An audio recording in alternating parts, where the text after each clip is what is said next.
What is going on today, guys? It is the Black Lantern Brooklyn Vale, and we are live with a very special episode of Jukebox Playlist.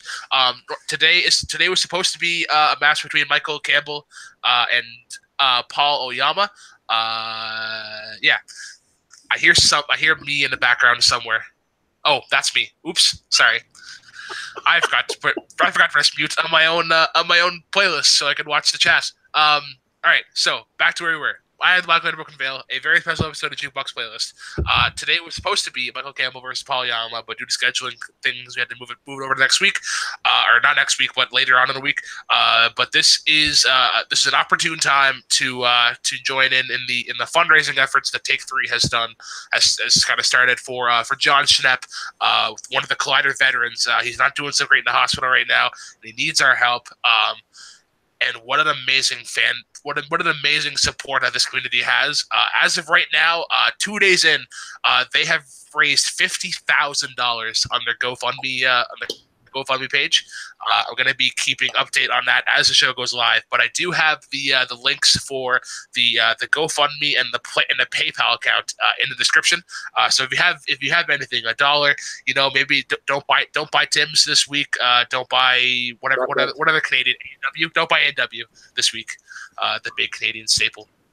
But again, to kind of reiterate, it's no secret that John Schnepp was a huge metalhead, and you can't mention metal music without talking about Metallica. So I had to scour the community and find the two biggest Metallica fans, Sandy the Sandman Robinson and Dan Skip Allen. So let's get to introduce them. First, I'm going to jump on. I believe he's making his Jukebox Playlist debut. Dan Skip Allen. Dan, first of all, how you doing? And what has John Schnepp meant to you as being part of this community? I'm doing great. I'm just sitting here. I was watching the Home Run Derby, and I know John Schnepp's not a big sports fan, but when you asked me to do this, I jumped on the chance because I remember John Schnepp when he was in disembodied head on a computer screen, just like we are right now, because he was doing Skype. He would Skype in for AMC Movie Talk. That's the first time I ever met the guy, or I felt like I met the guy. But and I always, I was always entertained by him. His stuff was always funny. It was awkward and weird in some of the things he said, but he came from a place, it was a heartfelt place when he talked about stuff.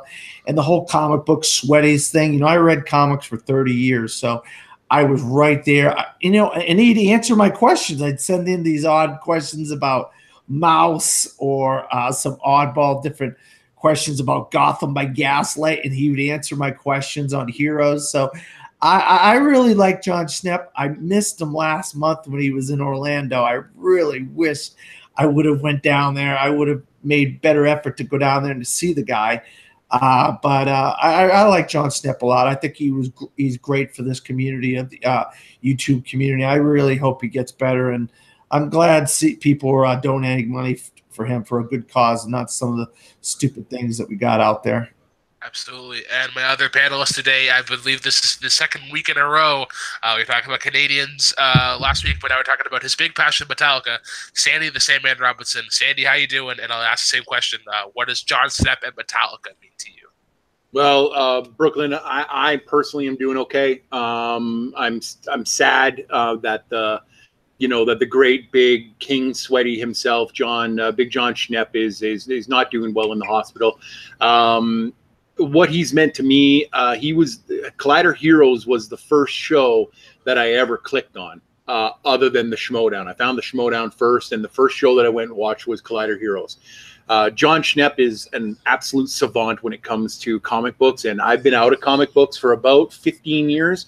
So I try to keep up with it and the storylines as much as possible, especially writers and stuff like that. But John Schnepp's impact goes way beyond just comic book knowledge. He's such a wealth of everything else. Like, go onto YouTube, buy the DVD, go see him live, get him to sign one. The Death of Superman Lives and what happened is such a fantastic movie that he was involved in. And he's written his own comic book. Go buy that. you know, he's so involved in everything else. Yeah, he might not be great in trivia. We've all seen his Schmoedown matches, but you know what? He brings personality and he brings entertainment value, and that's what I appreciate from John Schnepp the most, is his ability to always keep a smile on his face, even when he's got something bad to say. Shit rats. That's Shit. for you, John Schnepp. Yeah, I mentioned this. I mentioned this last night on the Rank episode with Malcolm. But John Schnepp was one of the first people that I kind of saw in this movie community way back in the AMC days with John Campia, Gray Drake, Rose Zabuck, and John. John was this light, boisterous person who could give some positivity to almost any news topic, but when he hated something, he let you know that he hated it. But like Sandy mentioned earlier, the true savant of comic books and just geek culture in general, like Collider Heroes.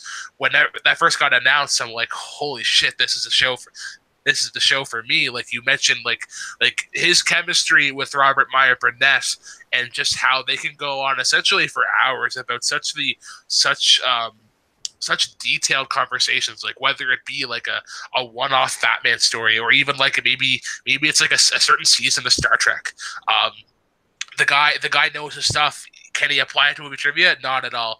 But I'd love, if I ever had the chance, I would love to sit down with him with like a water or a coffee and just feed off of his brain and take even just 1% of that knowledge that he has. But we need to get into the playlist. The whole reason why you guys are here watching today, we are doing a top 10 list of Metallica tunes. And how it's going to work is the standard 3-man weave that the great guys John Roca and Matt Nost have perfected over the Top 10 show on the SK Plus channel and Collider Factory on Podcast 1. So how it's going to work is Dan is going to do his bottom 10, then Sandy's going to do his bottom 10, then I'm going to do my bottom 10. Then we're going to do Sandy's, or not Sandy. We're going to do Dan's next two, then Sandy's next two, then my next two, and then we trade one a piece. No, sorry. Bottom three, next four, and then our three we do one a piece. Punting is a thing here. And let's get right into it. Dan, what is your number 10 Metallica song? It's Turn the Page, which is a live performance from Chicago. Punt. Oh, damn it. Punt. That is a punt and a half. On my honorable mentions. All right. I also got number 9 is The Day That Never Comes from Death Magnetic, 2008. A very good album, considering the album before that was awful. Saint Anger was absolutely awful. And I know I don't mean to say something bad about Metallica, but they actually made one bad album, and it's Saint Anger. But Death Magnetic came afterwards, and The Day That Never Comes. And it's just like one of like 6 great songs on that album. That's a great rebound for Metallica in 2008, Death Magnetic. And number 8 is Whiskey in the Jar live from Dublin, Ireland in 2004. That's where that did not make my list, but it was one that I considered. Punt. Well, I'm an Irishman, and I used to do a lot of drinking. Dan, we got a punt. We're going to wait here. So, okay, it's 10-9-8. So now we go to Sandy's number 10. My number 10 is Orion from Masters of Puppets. Did not make my list. Orion is possibly one of the greatest instrumental songs from a heavy metal band that has ever been made. It is also one of the last songs that Cliff Burton, unfortunately, rest in peace, played on. It was the last track on Master of Puppets that needed to be done, and it was also the last one he played on. So for that reason, and that reason only, it's my number 10. Every time it comes on, I listen to it all the way through. It's not something that I listen to for 30 seconds, 40 seconds, and then flip to the next Metallica song. I always jazz up about it. I always start banging my head on it. So that's my number 10. Dan, your thoughts on Orion? Honestly, I can't tell you. I don't remember the song. I know, is it blasphemy? I don't remember the song. I'm sorry. So what I'm doing right now, and what I'm going to be doing a lot, because I mentioned it them earlier, and I'll mention it now. I'm not a diehard Metallica fan. I know their hits, but I don't know them a whole lot. So I'm currently listening to the song right now, and it's great. It's got a nice little pace to it, and it's not super duper heavy. But it's got a nice little pace to it. It's got Yeah. So now we go to your number 9. My number 9 is off the same album. And it is one of my favorites because a lot of the times I feel like that I need these lyrics very much make me feel sane, but it is Welcome Home Sanitarium. That was really close to making my list. I was listening to that this afternoon. I'm like, this is actually a pretty good song. But yeah, go on. Welcome Home Sanitarium. It's all about how you feel. It's very specific. They're talking about somebody that's actually in a mental institution and how they feel. But if you read anything that Metallica has written or any interviews that they've done, it was really about James and his struggle with addiction and how he felt trapped inside of his own self and couldn't get out, and nobody was helping him, and there was nothing there to do, and he was just banging his head up against the wall. But for me, it meant it was more literal. Like I sometimes feel like I'm going crazy and the world gets too high on you. So you know what? If you can go to a song and listen to it and have it just relax you and go, you know what? Somebody else is feeling this way, not just me. Sometimes that helps. So that's why it's number 9 on my list. Sure. The next song that I have, number 8 on my hat, is a new song. It comes off the Hardwired album. I recently discovered the Hardwired album. I didn't listen to it when it first came out right away, just because I was put off by, you know, I know that that Dan said about Death Magnetic, but both Saint Anger and Death Magnetic were sort of a little off for me, so I didn't listen to them that much. But this song off of Hardwired, go listen to it. I've already told Brooklyn to listen to it, so I hope he has. But Atlas Rise is awesome. Atlas Rise is a great song. 7 minutes of pure Metallica. They've gone back to their old sound a little bit. They've gotten back to their roots a little bit, and it is fantastic from start until finish. I love that song. I listen to it all the time. It's on every mix that I put on now. So Atlas Rise is my number 8. All right. Dan, your thoughts on Atlas Rise? Actually, it's a great song. They played it a ton on my radio station. I listened to that and Welcome Home Sanitarium. Just barely missed the list. Honorable mentions, but it's, you know, you only have 10 spots, and Metallica's got so many great songs. It's hard. Alice is a great song. I was listening to that album earlier today as per recommendation, but I do have a Hardwired song a Hardwired for Self-Destruction song on my list. And some salt in the chat.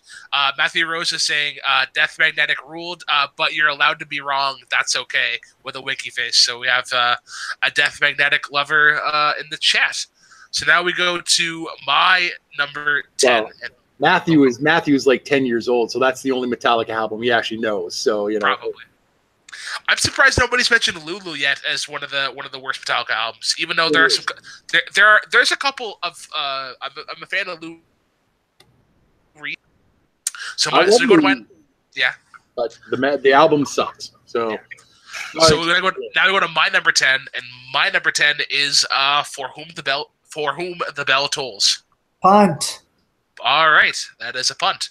I feel like these are going to be a lot of punts, so I'm kind of curious to see what happens. My number 9 is Wherever I May Roam. Punt. Okay. Try this now. My number 8 is Seek and Destroy. I'm good. Honorable mentions. All right.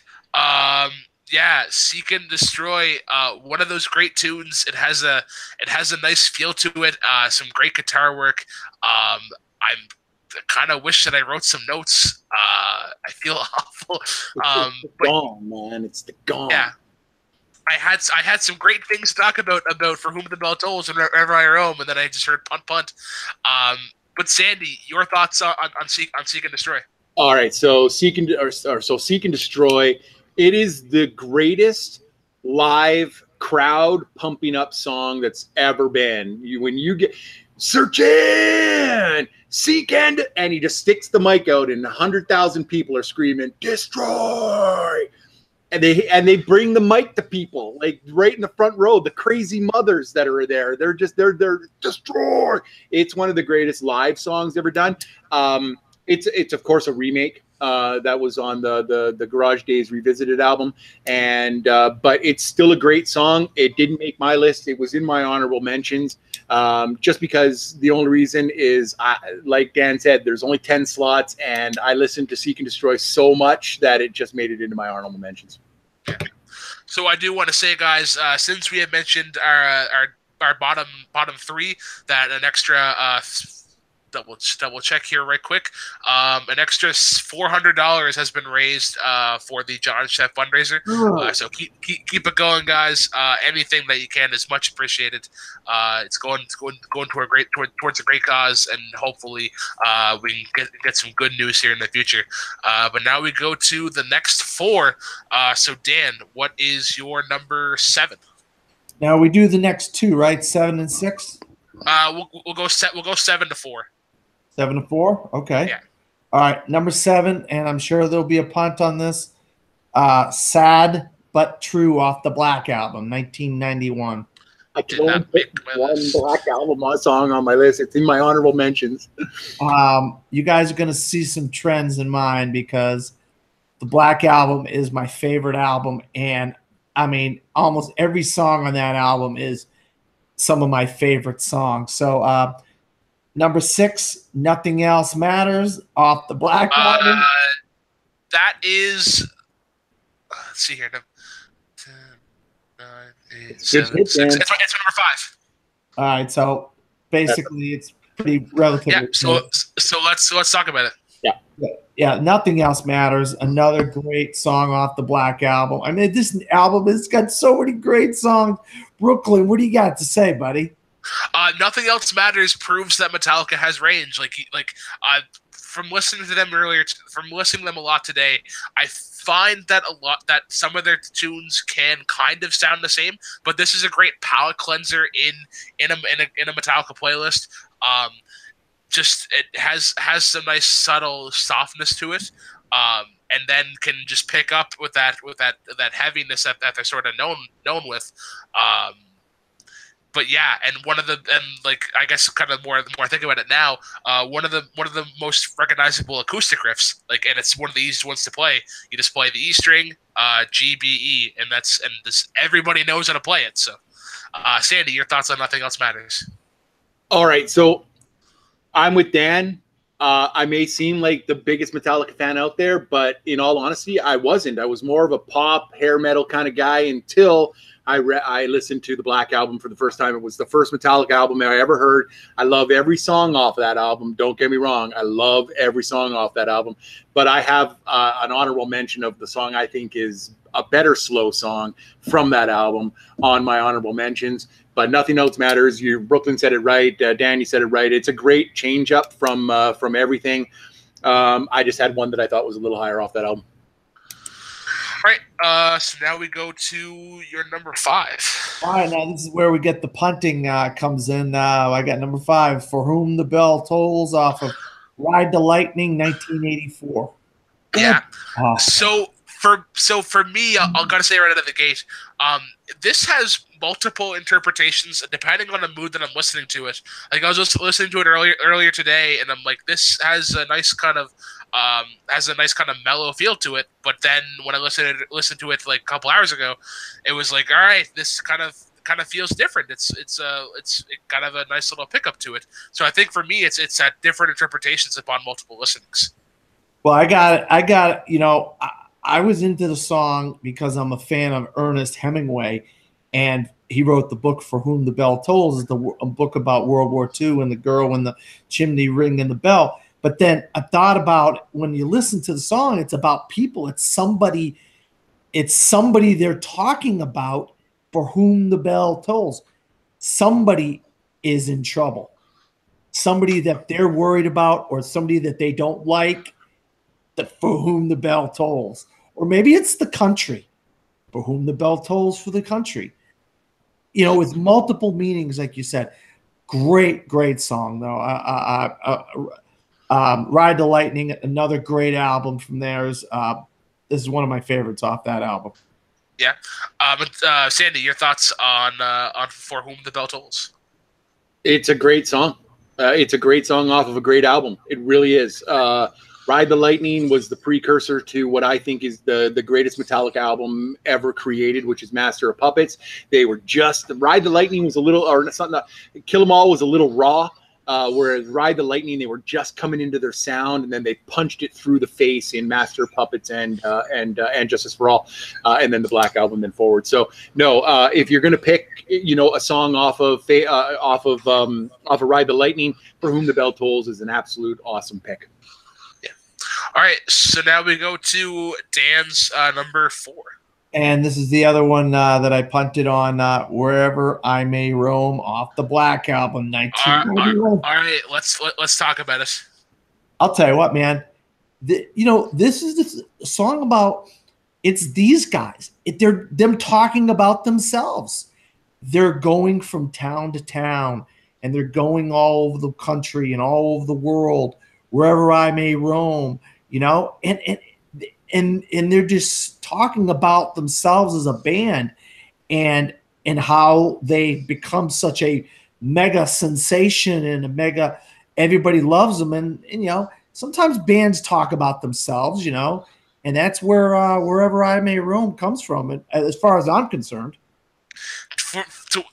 What I want to add, and I guess it goes kind of the first, not first impressions, but the thing I didn't even realize upon listening to the song. This makes a sitar sound really fucking awesome. You think about sitar has kind of bright little tones to it, but this song makes it sound deep and heavy, and man, is it cool. Something that's very difficult to do. Not a lot of bands can do it, but it makes a sitar sound pretty fucking awesome. Sandy, your thoughts on Wherever I May Roam? This was my favorite. When I first listened to the album, this was my favorite song off the Black Album. I was in a band, and we were touring in small locations, so and it was tiring, even at that small of a pace. No way am I comparing myself to a band that's out there for 4 or 5 years at a time. So no. But this song has everything. It's slow, it's groovy at times, and then it can kick in and punch you right in the nose. It's got great guitar work. The guitar solo on this one, even though the Black Album is a complete, and Sean Sandberg's going to know, and Brooklyn will know too, it is, every guitar solo in this entire album is full of wah-wah pedal, but this solo in particular is fantastic. Kirk really just absolutely hammers down on it. And James Hetfield's singing is haunting throughout the whole thing. So great choice off a great album. I love it. Yeah. All right. So now we go to Sandy's list. Your number 7.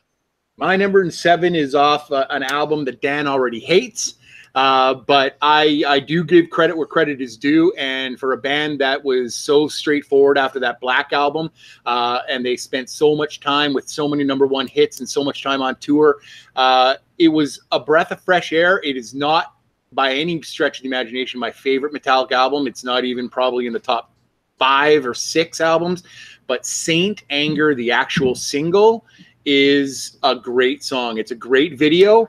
The song. The only thing I hate about it is that Lars really did tightened up his snare drum, so you get that ding ding ding ding sound throughout the whole time, and he balls on those drums during that song. And we first get our first introduction to the new bass player, Trujillo, and he's got that low down, bass playing, and that looked cool in that video. The song itself is pretty decent, but I give the video more of a credit just because, they're in San Quentin prison. It's absolutely as real as it gets, especially when you hear that beginning, like, if you are taken captive, if you are being held for hostage, we will not negotiate for your release. I love that. It's great. It's gritty. It's hard. I like the fact that they went back to their older sound later on, but great song. Yeah. Yeah. You mentioned the new bass player, and I think I was watching something on YouTube the other day, and they talk about like how he implements his bass style from previous bands. And he mentioned that his father was I'm trying to remember the correct term, but it's like the Mexican acoustic where it's like it's something, but it's like he essentially uses three fingers at once to strum, and he gets incredible speed out of that. And I'm not super familiar with the song. The video, yes, is pretty popular for kids my age. But Dan, your thoughts on Saint Anger? Well, I'll tell you, I can say one thing to Sandy, and that, well, two things. Saint Anger is the best song on that album. Yeah. The video is awesome. And the other thing is Robert Trujillo is a badass. I mean, seeing him live last summer doing that, I mean, you have a whole new respect for people that do that, bass players, but that being such, he has that long bass, and he is freaking awesome. I mean, Robert Trujillo, I absolutely agree. That's probably one of the best things they've done is add him to the band. I love what Robert Trujillo does. But go ahead, Sandy. Yeah, no, he's one of the best bass players out there. I am still a massive Jason Newsted fan. But we'll get to him in a little bit because I've got a song on my list that is all Jason Newsted. So, Robert is awesome. Him playing, he's also one of the few really heavy, fast bass players that plays with his fingers and doesn't play with a pick. So. Yeah. Give it up to him. He's awesome. The whole they played their asses off on that album. Unfortunately, it just didn't hit with a lot of fans. Can I say one more thing too? Is I feel like they were trying to do that album, Sandy, because they had the documentary. Yeah. And I felt like you don't do that. You do it the opposite. You create the music, and the music is there. Then you do something about the creation afterwards. Don't create the music because you're going to be doing a documentary. And they fixed that problem when they released Some Kind of Monster. They let the music play for the movie, and it worked really well in that stage. So no, I completely agree with you on that one. Okay, so we're on my number 6. Yeah, this is number 1 of 2 covers that I have on my list. The first one is Stone Cold Crazy. It's a cover by Queen. It is turned up to 13 on the album. It is, I believe it's probably double time faster than the Queen version of it, and it is righteous. If anybody in the chat has not listened to it or not heard it, I dare you to tell me that the original Queen version is better than this version. I will fight you because I love Queen and I love this song. But James is so good on this for his singing. He absolutely hits it perfectly. He gets the growl, the crunch, the everything in it. It's a great song. Go listen to it. All right, Dan, your thoughts on So Crazy? As I'm literally just listening to this for the first time. Yeah, I don't know that song. I'm sorry to say. Yeah, I'm listening to it right now, and I completely understand why Sandy is bobbing his head as fast as he does. Yeah, there we go. Yeah, this song's pretty fucking awesome. Yeah. All right, Sandy, your number 5? Number 5 is my second cover on this list, and it comes from the second Garage Inc. And it is a cover from Thin Lizzy. And I listen to this song as often and as possible as I can. I never get tired of it because it's so kick-ass. It is Whiskey in the Jar. Did not make my list. Oh, damn. Go listen to it. It's a great song. It also reminds me, like, I hate to bring up the videos because the videos are important as well, especially to Metallica, who never released videos for the first half of their career, and then to get so good at it to release this, they're just a living room band playing for a house party in this video, and the song kicks ass. It's so good. James' singing is great. The drum, it's just an amped up version of the Thin Lizzy song with crunchier and heavier sound to it. So I recommend anybody goes and listens to it. So Dan, before I go to you, I kind of want to talk about why is this on my list. I think this is more so because this got overplayed on radios here, and especially here in East Coast, Celtic music is definitely a big thing. So when I hear Whiskey in a Jar, I instantly go to like the mandolin, guitar, bass, drum. That's that traditional Celtic setting, where it's kind of has a nice little brisk pace to it. Kind of hear it every St. Patrick's Day. But that's what I hear first before I hear Metallica's cover. But Dan, your thoughts on Whiskey in the Jar?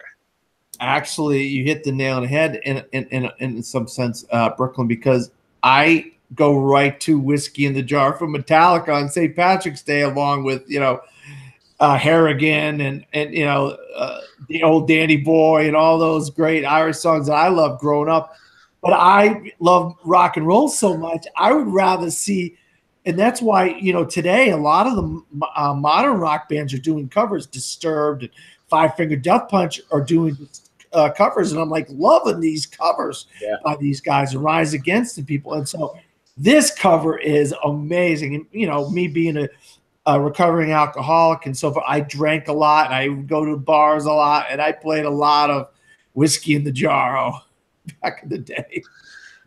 All right. I will absolutely admit that it was at the time crazy. This and the song that they released off of that one that's in my honorable mentions were insanely overplayed, but I love it still.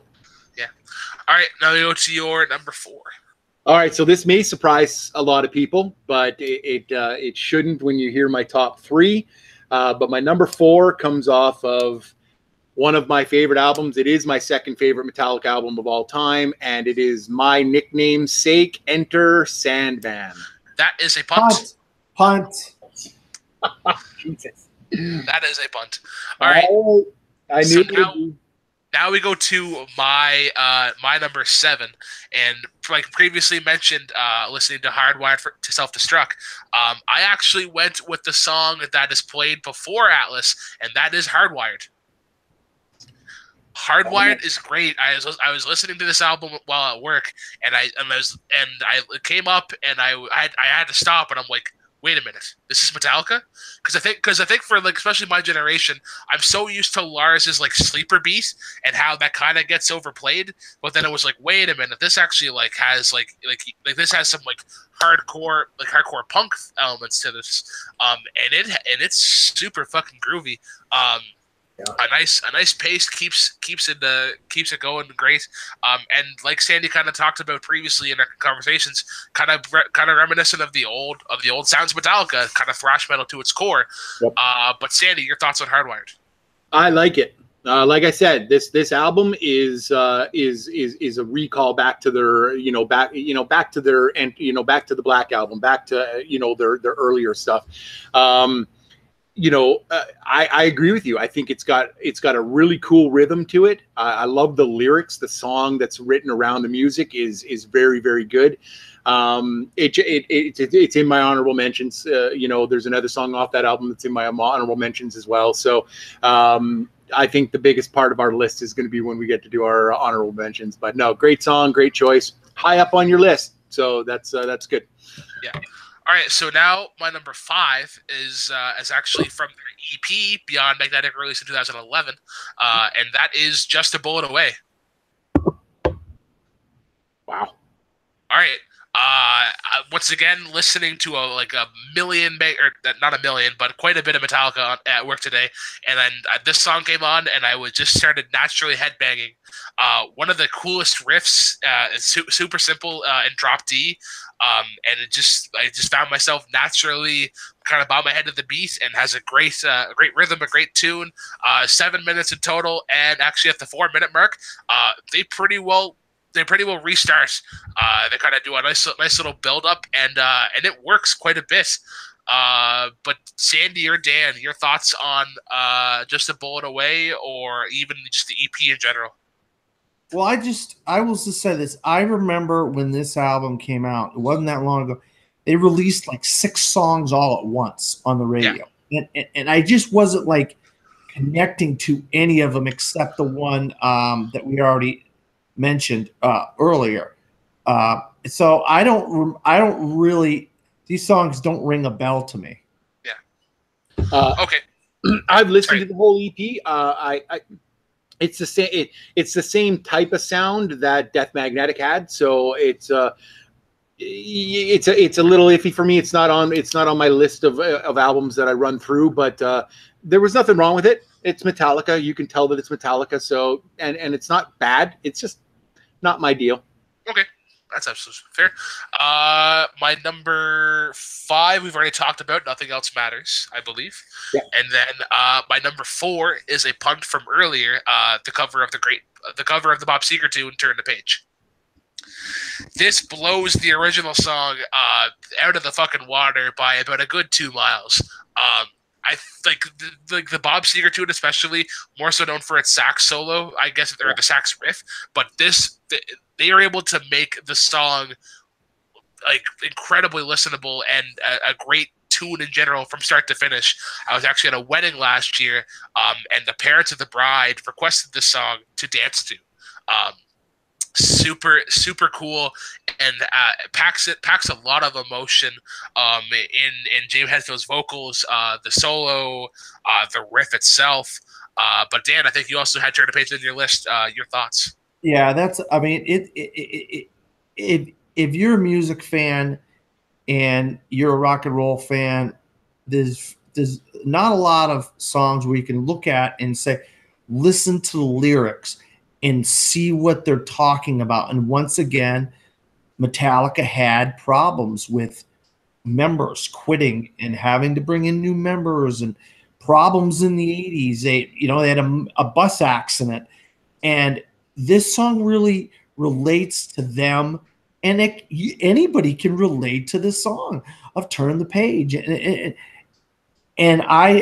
this version of it, like you said, is just, it really hits home for me because I've done that. I had to turn the page in my life, Yeah. Sandy, your thoughts on "Turn the Page"? Yeah, "Turn the Page" is a great song. Once again, it's off of it's off of that the Garage Inc. So that whole album's awesome. What I love about the song is that you can take the meaning of it the same way you took the Bob Seger version of it, and you can take that meaning of it, or you can watch the video again and it gives you an entire different meaning of it, which means the same. It can mean the same for different things. Just like Dan was saying, you can take the lyrics of this song and you can infuse it into your own life and have it make sense. And that's why I think that once again, it shows a different side of Metallica, that they can slow it down, that they can be melodic, that they can care, that they can do this. Just like a few of their other songs we mentioned, "Nothing Else Matters." I'll mention one again in my honorable mentions. But yeah, this song is awesome. So So just a quick update for the GoFundMe. Since we have covered the 12 songs, there's been another $300 raised in this little bit of time. So a great pace being kept by the loving fans of John Schnepp and Holly. Sandy giving us a headbang with the bandana. You never really think about that as a person who used to be bald. Kind of wish he was, but my wife is kind of making me keep my hair grow. An innovative way to headbang. But now we go to our top 3s. So Dan, what is your number 3? I have there's no way I wouldn't have this on my top 3. 1, and Justice for All, Punt. 1998. Punt. 3 from 3. Well, I mean, it's my number 1. So I guess we talk about it later. Do we talk about it later or talk about it now? That's fine. We can talk about it later. Sure. Cool. 1 is in my honorable mentions. Oh, Sandy Robinson, how dare you? I'll tell you why when it's my turn. All right, cool. Once again, I go back to the old standby here. The Black Album, Unforgiven, 1991. Oh, I love this fucking song. Did not make my list. Things. What happened? You just stole one of my honorable mentions. I've been saving it since you mentioned Nothing Else Matters. Did not make my list. Unforgiven is an amazing, incredible, incredible song.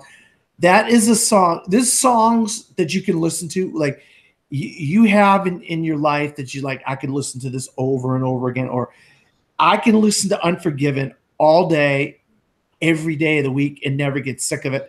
It just has so many great meanings, and the song is such a great song. And the Black Album, and this is just the second best song off the Black Album. And then I've already named 3 or 4 other songs on this album, and I got one more to go. Similar to Jeff Healy last week, I'm kind of pissed at myself that I forgot about Unforgiven, because it has that great change of pace. Like they essentially flick a switch when they go from the nice acoustic guitar and the bell, how they use that super effective, and then it's just like they flick another switch and they go right into the heavy heavy guitars and James Hetfield again. But Sandy, your thoughts on Unforgiven? I love it. It's my favorite slow song that Metallica has ever made, and it's not even all that slow. It's only slow for the first half of it, and then then it kicks right into it. I have nothing but good things to say about this song. This song is fantastic. The simple fact that it's part of my honorable mentions and not part of my my main group has no indication whatsoever that I don't love this song. It is just that I love some songs more. But it is fantastic. Like I said, the entire Black Album is awesome. It's awesome. There isn't a song on there that you could throw at me that I wouldn't go, nope, here's what's awesome about it, because it's just that fantastic. So, yeah, great pick. I just realized that we're supposed to go one apiece as opposed to going through our each individual lists. So now we go to Sandy, your number 3. Well, I'm going to bet that neither one of you guys have this on your list, and it makes me cry inside, and it might actually make me cry on the actual feed that we're on. And it makes me cry that it's this low on my list, but Master of Puppets is... Master of Puppets is number 2. Oh, it's your number 2? My number 2. Yes. I do have a confession to make. I used to hate this song. I used to think it was ungodly overrated. What? Because for me, and I think it's more so as a musician, what annoyed me is during the riff, it's like, and then they do that weird tempo thing, which confused the fuck out of me, because I'm like, how do I headbang to this? I can't stop halfway through, do a separate bang, and then keep going. So that annoyed the piss out of me, and that's why I kind of hated the song. But after listening to it a while, I got used to it, and I'm like, this is fucking an unreal song. I'm going to cut you some slack because you mentioned that it was a headbanging issue that you had a problem with. So I'm going to cut you some slack on that one. But this song from beginning to end is perfect. It's fast. It's got the great bass that's in there from Cliff Burton. It's so great. It's the lyrics are so good. It's, once again, listen to the lyrics. I don't have to explain this to you guys. It's all about drug use. So, Metallica, up until then was drinking and smoking and doing whatever they wanted to do back then. So it's my number 3. It's Brooklyn's number 2. It's there for a reason, because it's amazing. So, all right. So now we go to you. I guess since we went to Dan's number 2, we'll go to your number 2. Sandy? Oh, mine? Okay. So, yeah. So my number 2 is it is the only song off of this particular album, although I love this album, that I put on there, and it's Blackened off of the And Justice for All album. It is ridiculous. I used to hate this song because I don't like that kind of drumming. It doesn't. You don't like the black speed? I don't like the double speed. It's but once that first minute is over and it's the whole song is great. The middle part where they get into that awesome guitar riff that just you cannot help but air guitar to this song. Even if it breaks your hand trying to do it, it is a fantastic song. It is the opening song of that album. It is so good. I can't tell you that if this other song wasn't number 1, then this song would be number 1. So that's my number 2 pick. All right, so now we'll go to my 3 and 2. So my number 3 is that we've yet to talk about. That is Enter Sandman. My number 4. Punt. Oh, all right. Wow, interesting. Wow. All right. So then we go to my number 2, which we've already talked about, Master of Puppets. So before we get to our number 1s, we'll go to honorable mentions, and I'll get mine right out of the way. Ride the Lightning was one that was on my list, nice. And then I forgot about Hardwired, so it had to get the boost. But Dan, your honorable mentions. Yeah, I mean, you guys basically have said it. Blackened, Seek and Destroy, Master of Puppets. I mean, those are just 11, 12, and 13. I mean, this list could go on and on. There's so many great songs. It's hard to just narrow it down to 10. You know what I mean? Sandy with the encyclopedia of Metallica list. Sandy, machine gun style. Let's hear these honorable mentions. All right, I'm going to give you the albums first. Okay, so the album Ride the Lightning is awesome. The whole album is awesome. The whole S&M album when they played with a symphony orchestra. Listen to the whole thing. It is freaking fantastic. It is good. I listened to it to go to sleep. That's how awesome it is. It is such a great album just to relax to, and it's kick-ass. Garage Inc., I've already mentioned it a bunch of times. The best live album ever in the history of live albums, Live, Shit, Binge, and Purge. 3 CDs. It's 3 different concerts. It came in a big case. It was the absolute best thing. It gave us the Justice melody, which they play. It's a great song, so they don't have to play all those Justice songs. And the Black Album is all there. The individual songs that I have, the 4 Horsemen, Creeping Death, Until It Sleeps, Wasting My Hate, Turn the Page, All Nightmare Long. See, Matthew, I do like a song off that album. Fuel.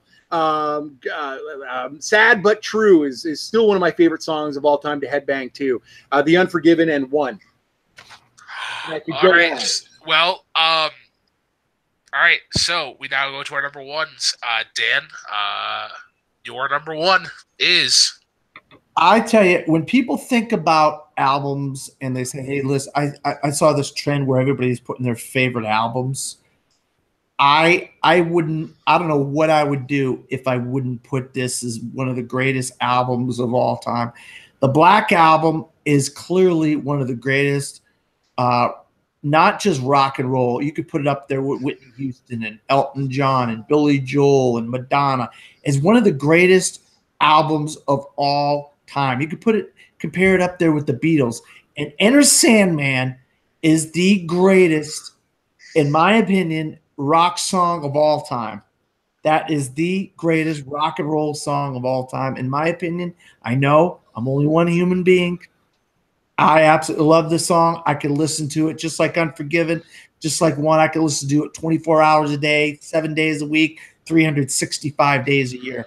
And that's how much. And then when I was watching wrestling and the Sandman came out in ECW to that song, that made me love that song even more, made me love that Sandman even more because he came out to my favorite song. And ECW had so many great characters like that, but Sandman was up there as one of my favorites because of that song. Yeah. Yeah, for me, I guess I was, this will kind of show off my age.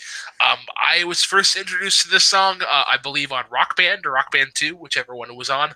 I'm getting some drop jaws here. But yeah, it's one of the most iconic riffs in history. It's a nice little break with the and now like.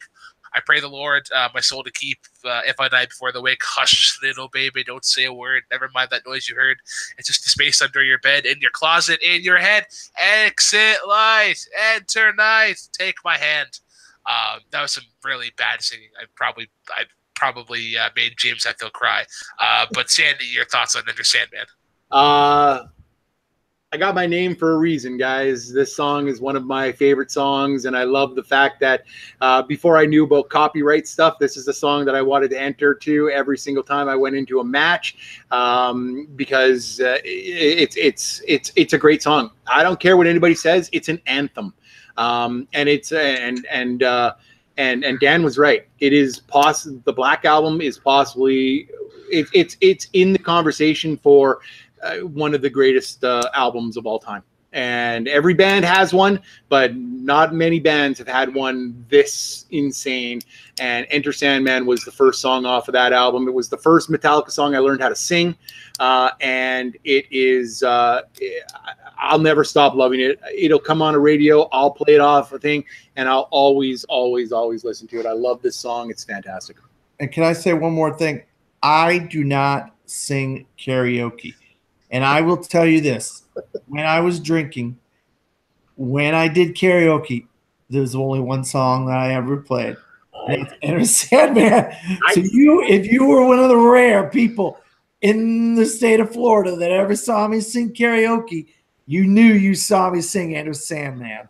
Internet, find this. Somebody taped it. You know it's out there. Somebody's got it on a drive somewhere. Get that over to us fast. Also, speaking of stuff on the internet, I think I mentioned it to Sandy, not sure about Dan, but there's also a really good funk cover by North 41 or North 45, but it gives you such an appreciation for the tune and how versatile it is and how can it be applied to different genres. It makes the song super groovy, and the gentleman gives James Hetfield a run for his money on the song, gives it a nice little spin. But now, Sandy, it is North 41. Perfect.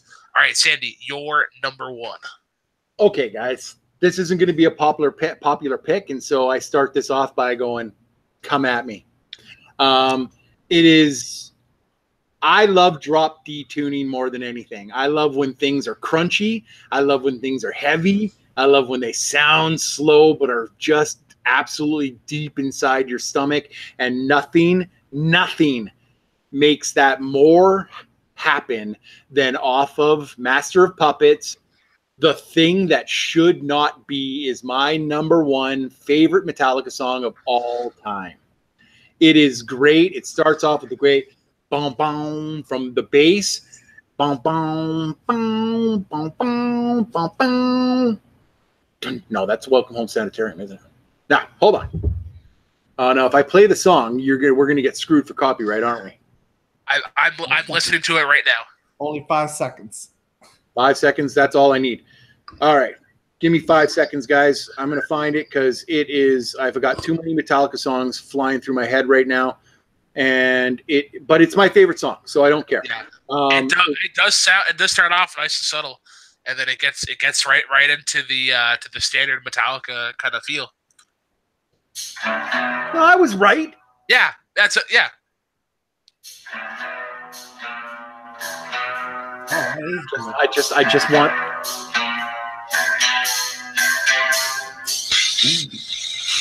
That is good.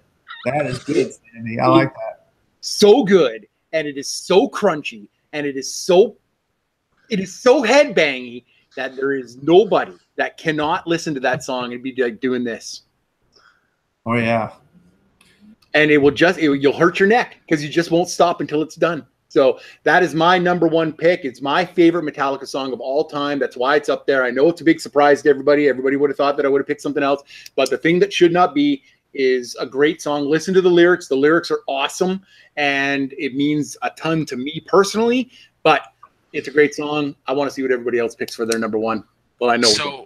So my number one, similar. So how Unforgiven, how I compared Unforgiven to how there's like a flick. There's a flick of the switch between kind of subtle and hard. This song takes the knob and has the greatest progression of just going from soft to hearing, like, you literally just hear the one guitar, and they crank it up ever so slowly, but it's a great pace to that build to what Metallica is known for. It's One. One is my number one Metallica song of all time. They start off with the helicopters, and I believe it's a thing of war. Then that slow guitar riff, do do do do do do do do, and then you have the great little acoustic or light electric guitar solos in the middle. And then it gets right into it. After the second chorus, they start bringing in the effects, and then it's like it kind of stops for a second, and then it goes, and it's just so iconic for people my age and my generation. And that solo at the end, I mean, anybody who played Guitar Hero 3, you struggled to get through that solo, and I can't even imagine as a guitar player trying to perfect that solo. You're taking at least a couple months to kind of just get it down perfectly. But Dan, I know you had this as I think is your number 3, but your thoughts on 1? Oh God, I mean, what an incredible song! And you want to talk about videos? This video is, I think, this is the very first video they ever did. First video they ever did. And it is one of the most incredible videos. You know, you always get the Genesis, the Michael Jackson, and some of these songs is, you know, Thriller and all that is the best videos ever, or Aha, or whatever. This video is incredible. I mean, incredible. This is one of the, I don't know how the hell they put this video together. I love this video, but that song is just, oh God, it just kills me every time listening to the lyrics of that song. Like you said, the helicopter and everything. It's like there's a war thing going on, a war theme going on in here. Incredible song. Yeah. Sandy, your thoughts on 1? So yeah, so like I said before, and I know I'm going to take a ton of heat. 1 is not on my list. It was in my honorable mentions. I love this song. I really, truly do. The video, like Dan mentioned, is fantastic. It's based off of a movie. Those of you in the chat right now, what movie was featured prominently in the video for 1? I feel like that'd be a great Full Metal round 3 question. You think so, huh? One to stump the kids. 1 is still one of the most amazing songs out there, and it's still one of the songs that Metallica plays separate from the Justice melody. Now, the Justice medley, they play 5 or 6 different songs, all back to back, half and half, or parts of 1 and stuff like that. But they still play 1 in its entirety, and they just started doing Master of Puppets again all the way through. So, but 1 is fantastic. You know. I like the 3 times that I've seen them, twice they started the concert with it. So you were sitting in the crowd waiting, and all of a sudden you hear in the background, and everybody stops talking and starts listening, and you're like, shut up. And then bow, bow, bow, bow. It is such a good song, and it is so good live, and it is such a great song to listen to. It was trailblazing. It was absolutely a trailblazing song, and the fact that they released it as their first video ever, and at the time was going to be the only video they released. They were only going to do 1. They weren't going to release anything else after it. But then the popularity became absolutely, you know, what it was, and now they release videos for everything. But awesome. We do have an answer to your question. Star Drew in the chat saying he thinks that it's Jet Li's second movie, Romeo Must Die. Jeremy Adams, where are you? Come on, get in here. Answer that question. Jeremy is not here. There are 3 people in the chat. I am one of them. I think it's me, Star Drew, maybe Matt Rosa. I feel like this is a question that Matt Rosa definitely knows. But if you're in the chat, answer Sandy's question, or I might throw it up on the Facebook page. Isn't it like a Apocalypse Now or something like that, Sandy? No, it's much older. Oh, okay. Bridge in the River Kwai. Nope. All Quiet on the Western Front. No, shush! Quit answering. I'm not telling you because I'm gonna. Because if nobody answers it, I'm going to. I'm gonna make it a question. Okay. All right. So, with that being said, now we have to come up with the show's top 10. And actually, before that, I'm going to do a quick little check on the GoFundMe to see if there's any progress has been made. And since another $200, we have surpassed $51,000 since the show began. So once again.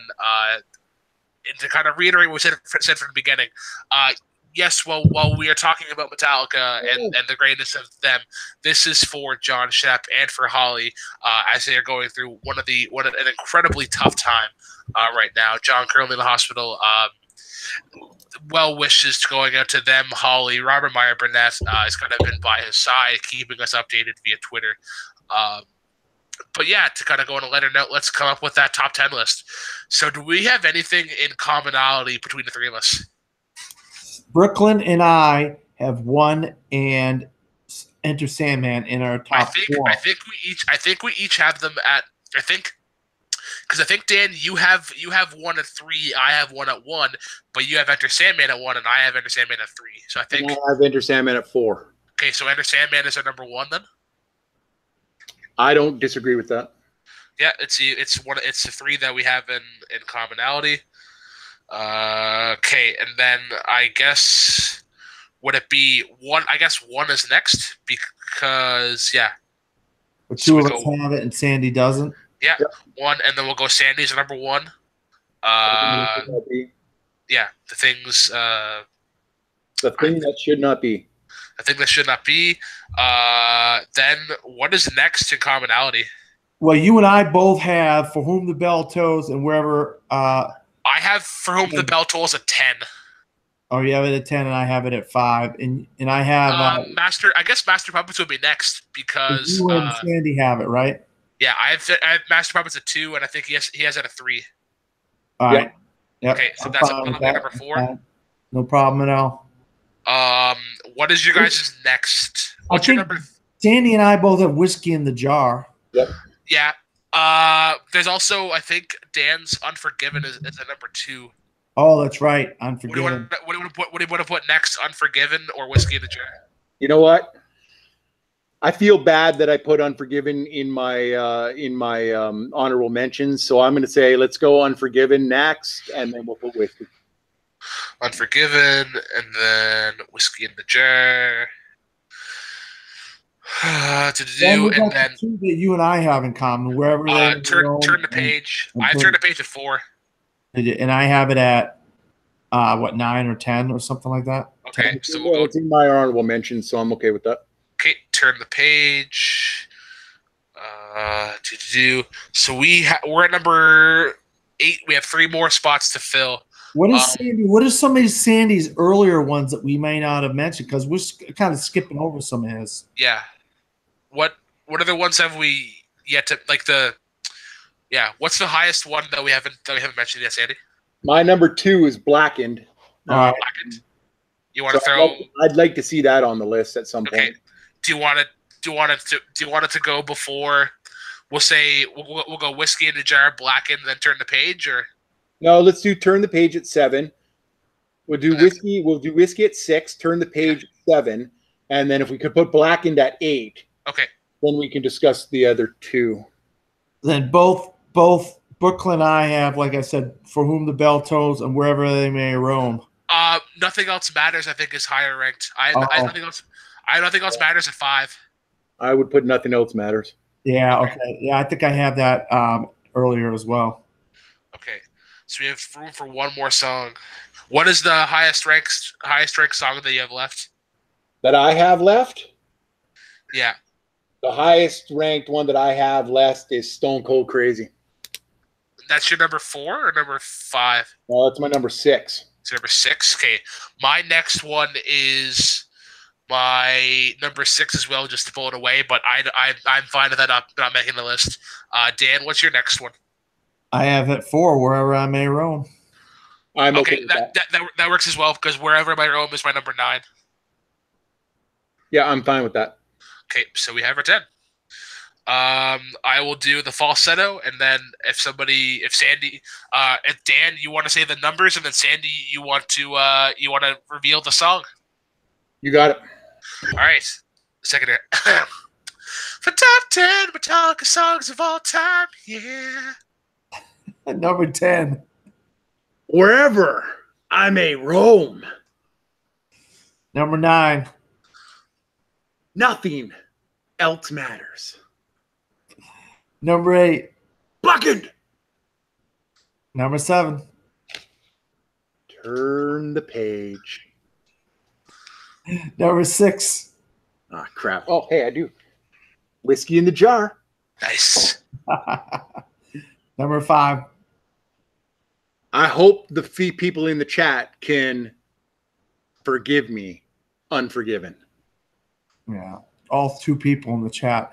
Number 4. master of puppets. And we're sorry that it dropped down to number 4, Sandy. But So, number 3. The thing that should not be. And the thing that should not be is that you guys don't go and listen to this right now. Number 2. Uno. That'd be 1. And number 1. My namesake, my nicknamesake, the best of all, enter Sandman. Number 1. All righty, we got our list. That was a great show, guys, for a great cause yet again. And for those of you who are still tuning in with us, if you haven't already, go check the links that I have in the description below, the Gofundme or the PayPal page. We are doing this for Big John Schnepp as he is going through a tough time. But I do want to thank our panelists today for a great, entertaining show. I feel a little more educated in Metallica, but I'll go to our new playlist person, Dan Skip Allen. Where can the Jukebox Heroes of the World find you? Well, I mean, I'm a big music fan, but I'm also a big movie guy, and I'm a film critic, and I write movie reviews. And you can find my reviews at cinesportstalk.com. That's cinesportstalk.com, or you can look me up on social media, Dan Skip Allen on Facebook, Twitter, Instagram, and Pinterest, or at From the Fourth Row. Interesting, yeah. Some great reviews. Center Sports Talk has been great. Sandy Sandman Robinson, where can the Jukebox Heroes of the World find you? You guys can find me all over this community. I write, host, and do lots of stuff in Full Metal Trivia. You can find us over at Full Metal Media on Facebook. You can also find when the next match for Full Metal Geek is going to be, which I host and run as commissioner of that league. You can find me on Worldwide Movie Games, a part of Team 80s, and as the Sandman in the singles division. You can find me hosting and doing things and being part of things on the Take Free network as well. Once again, I'm going to reiterate what Brooklyn said. Please donate as much as you can down in the link below. Please, this is for Big John Schnepp. We need to help him out. It's a community that we love. So thank you very much for what you've donated already, but keep going. And last but definitely not least, I have the Black Lantern, Brooklyn Vale. You can find me here at Jukebox Trivia live every Mondays, whether it's a match, playlist, maybe even a dance off. We do those kind of every now and then, once in a blue moon. But check us out. Can please, anybody who is watching that, can you please make that a GIF of Sandy dancing? I will use that GIF for as long as I can. Don't do it. Don't do it, Internet. Please. Sandy dancing is a national treasure. Actually, no, it's an international treasure. More than Canada. It is for the world to see. But yeah, you can find me here at Jukebox Trivia. You can also find me on Take 3. I run the Late Night with Take 3 podcast, where we talk worldwide movie games, movies, and pop culture. We took a break this week because I was up in Evangeline for a Blue Guy Festival, working there for a food truck. But this week we're doing stand-up comics. We had a great little discussion last week or a couple weeks ago. So I thought that's a great topic to go by. And once again, guys, John Holiday, these guys need our help, our prayers, anything you can, even just sending them a message just to say, hey, I'm keeping you in my prayers. My thoughts go out to you guys during this difficult time. Once again, guys, like, comment, subscribe. Go down to the links. Donate what you can, or just share the link to your buddies. Once again, guys, thanks for tuning in, and as always, drive safely.